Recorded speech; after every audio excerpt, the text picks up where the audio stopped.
Dim toplusundan 65-ci sualın izahına baxaq. Sxemlərin hansı tarixlərə uyğun gəldiyini əvvəlcə müəyyənləşdirək. Birinci sxemdə Günəş 23:15 şimal tropik üzərində zenitdədir. Şimal yarımkürəsində yay, cənub yarımkürəsində qış fəslidir. Yay gündönümü adlanır.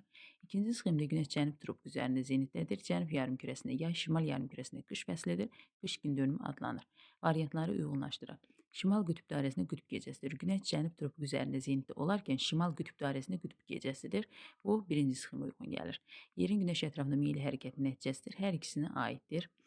22 dekabr tarixinə uyğun gəlir. 22 dekabr tarixində Günəş cənub tropik üzərində zenitdədir. Bu da ikinci sxemə uyğun gəlir. Yerin Günəş şimal tropik üzərində zenitdədir. Bu birinci sxemə uyğun gəlir. İl ərzində bir dəfə müşahidə olunur. Günəş şimal tropik üzərində də, cənub tropik üzərində də ildə bir dəfə zenitdə olur. Ona görə bu hər ikisinə uyğundur. Yay gündönümüdür. Bu da birinci sxemə uyğun gəlir. Uyğun cavab D variantı.